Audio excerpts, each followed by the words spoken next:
our gospel.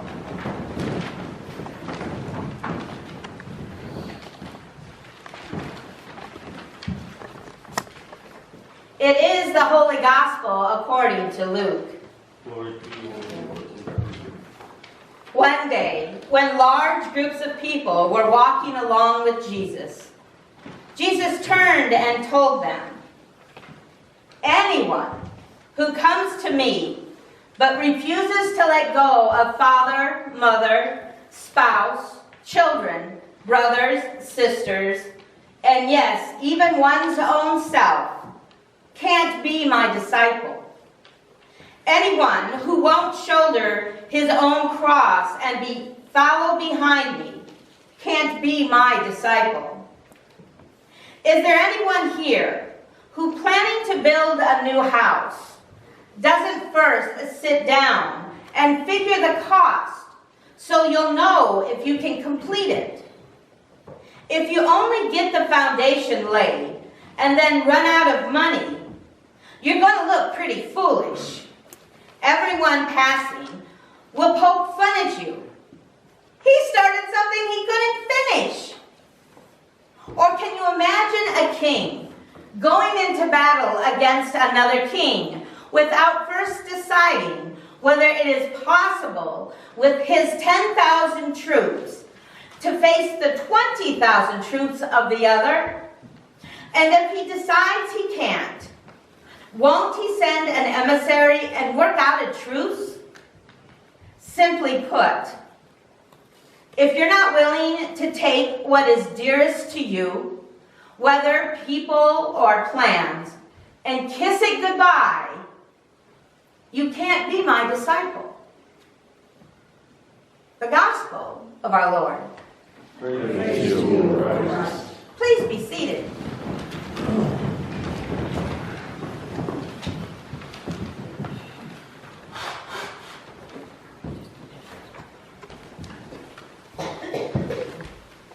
Have you ever gotten a phone call and it says, "You have been selected to come down to Acapulco and we will get you a free timeshare. All you have to do is come on down."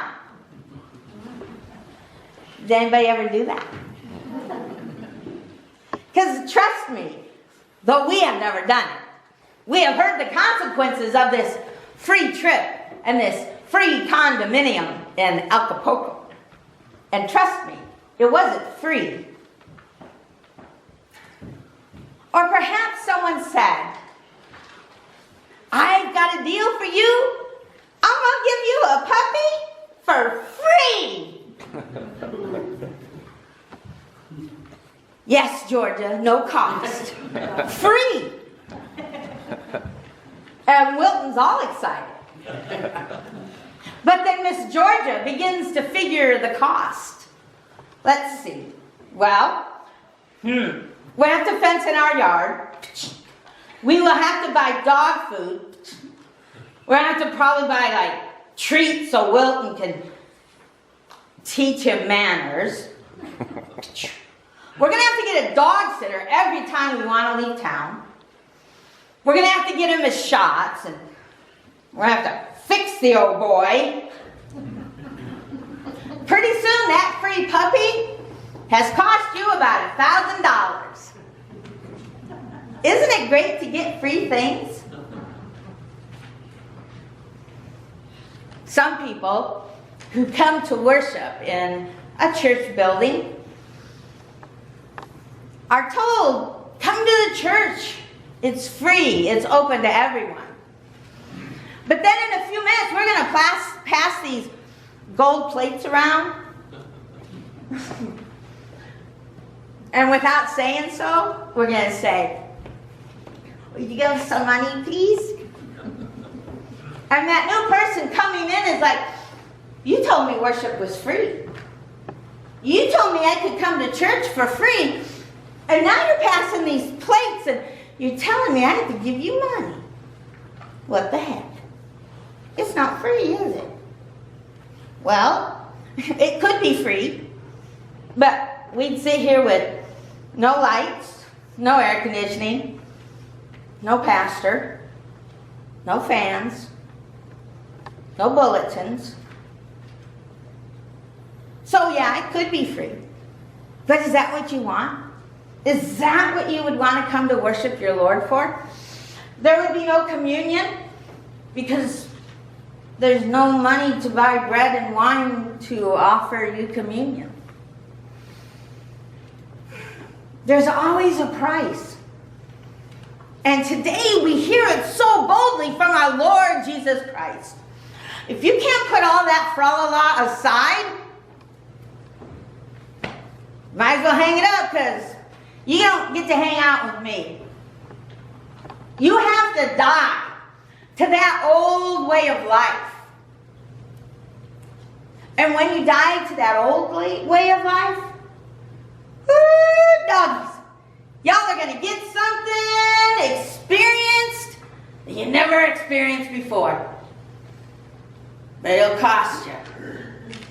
It'll cost you that 9, 10 o'clock wake up on your Serta mattress on a Sunday morning.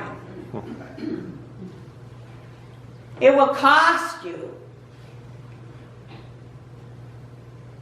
those early morning trips out fishing on the lake. It will cost you in arguments with your family.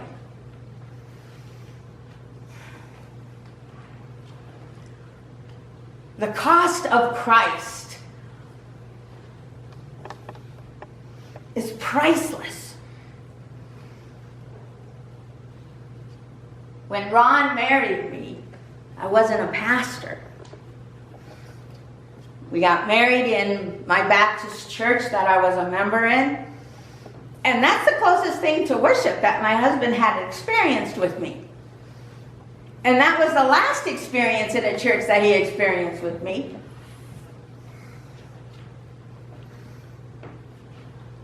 Till we decided we wanted to adopt a child.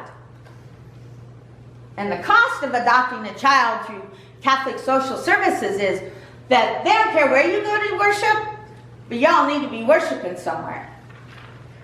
So for us, that wasn't a really hard thing, because my husband is so flexible. And I said, we got to go to church. And he's like, okay, where should we go to church?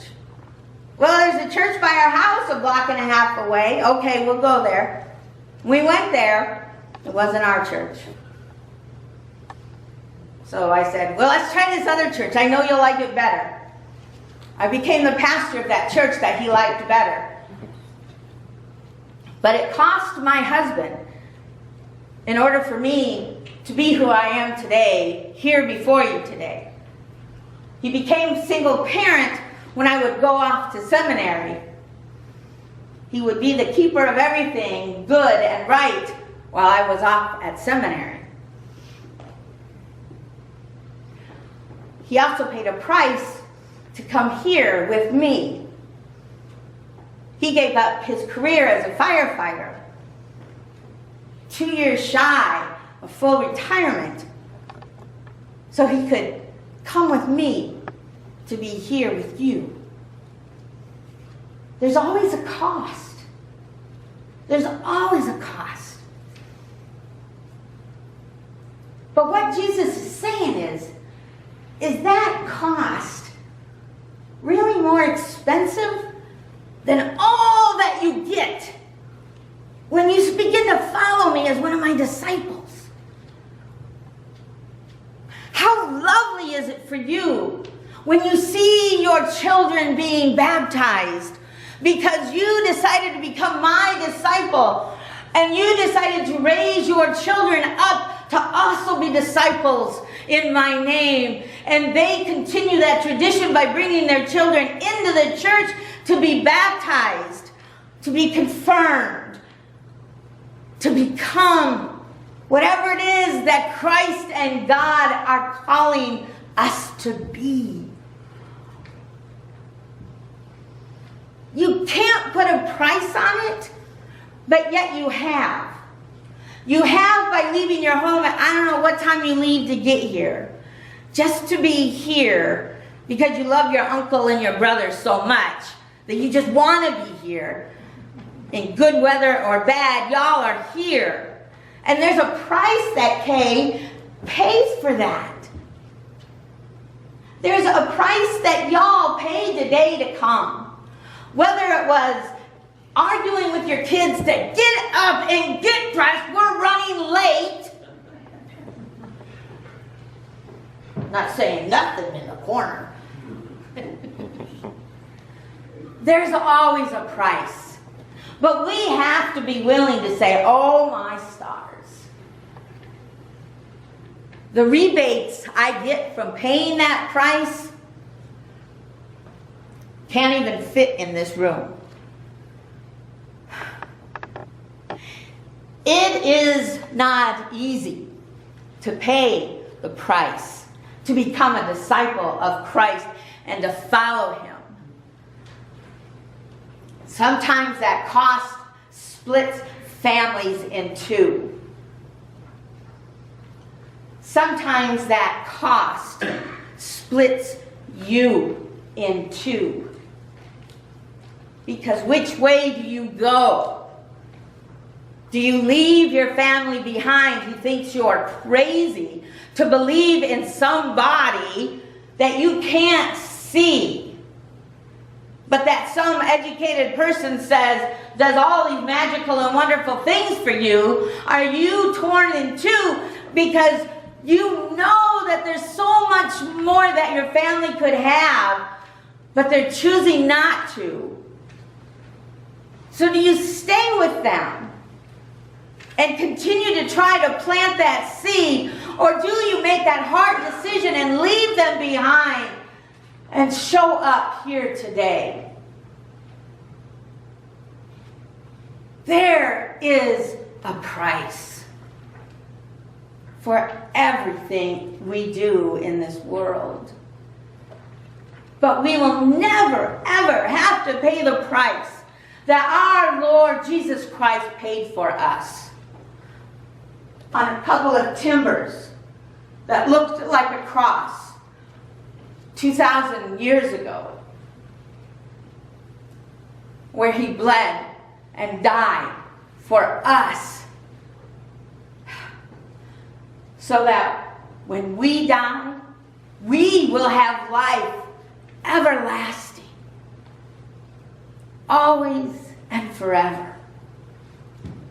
And we are not asked to pay that price because God said one and done. So the cost to us is minuscule in comparison to the price that our God paid for us. The death, resurrection, and ascension of His only Son.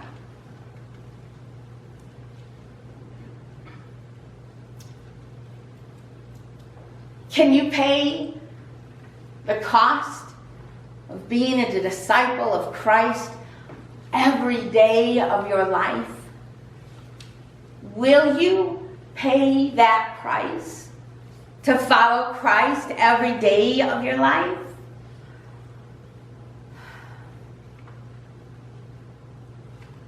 That question is a question I leave you with on this morning, that you get to ponder the rest of the mornings that you wake up and put your feet on the floor because you have risen in the morning. And will you die at night to the price of following our Lord Jesus Christ?